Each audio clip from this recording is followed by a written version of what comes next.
जम्मू कश्मीर में क्या राजौरी और पुंछ दहशत गर्दों के निशाने पर है?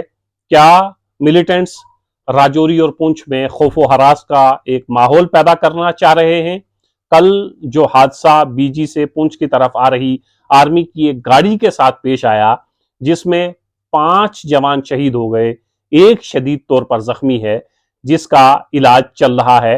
बीजी से पुंछ की तरफ आ रही गाड़ी पर यह जो हमला हुआ, पहले पहल जो खबर हम तमाम लोगों तक पहुंची वो खबर ये थी कि ये चूंकि खित्ता पीर पंजाल में चंद दिनों से शदीद बारिशें हो रही हैं, तो ये खदशा जाहिर किया जा रहा था कि मुमकिन है कि आसमानी बिजली गिरने की वजह से आर्मी की इस गाड़ी में आग लग गई हो, जिसकी वजह से आर्मी के 5 जवानों की जान चली गई और एक शदीद तौर पर जख्मी हुआ। लेकिन आर्मी ने जब इस पर तहकीक शुरू की और तहकीकात के बाद जो आर्मी की तरफ से स्टेटमेंट आई वो हैरान करने वाली थी।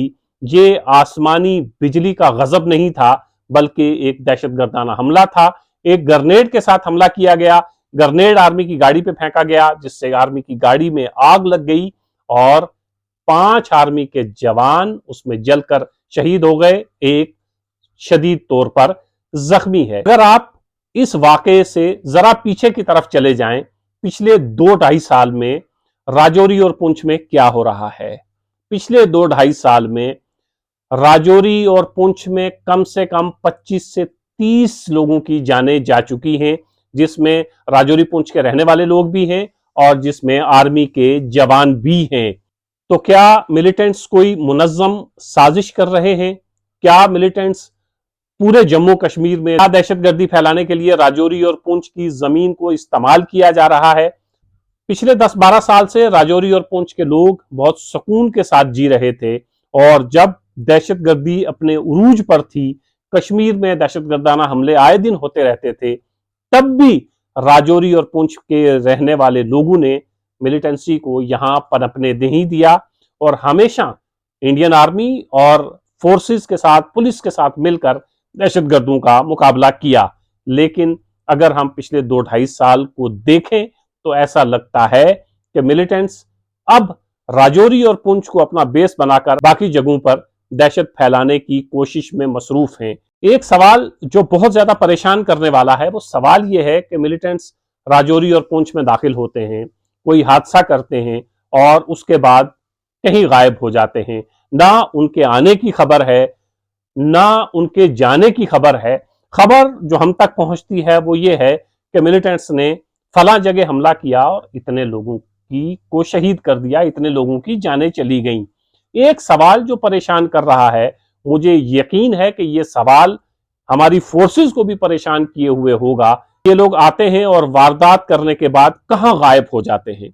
ये सुराग लगाना जो है वो बहुत जरूरी है और हमारी फोर्सेस इस जानिब यकीनन काम कर रही होंगी। ये सवाल जो आम लोगों को, हम जैसे लोगों को परेशान किए हुए है, ये सवाल हमारी सिक्योरिटी फोर्सेस को भी परेशान किए हुए होगा कि ये लोग वारदात करने के बाद आखिर जाते कहां हैं।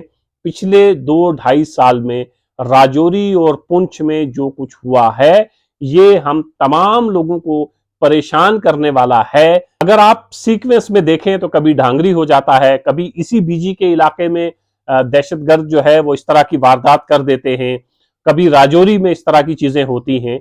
तो ये एक पूरा सीक्वेंस है और 2-2.5 साल में सबसे ज्यादा जिस इलाके को मिलिटेंट्स डिस्टर्ब करने की कोशिश कर रहे हैं वो इलाका राजौरी और पुंछ का इलाका है।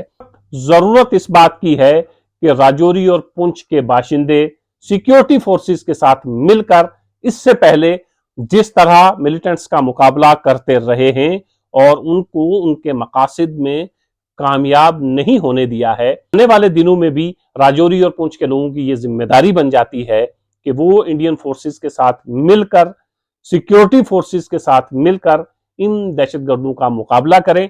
किसी भी इलाके में, किसी भी गांव में अगर आपको लगता है कि कोई ऐसा शख्स आया है जिसको आप जानते नहीं हैं या जिस पर आपको शक होता है, तो आप कम से कम सिक्योरिटी फोर्सेस को इन्फॉर्म करिए ताकि इस तरह की वारदात ना हो सके। कल 5 लोग शहीद हुए हैं, यकीनन हमारी सिक्योरिटी फोर्सेस कुछ इस तरह का लाए अमल बनाएंगी ताकि वाकयात और हादसात मुस्तकबिल में हमें देखने को न मिले।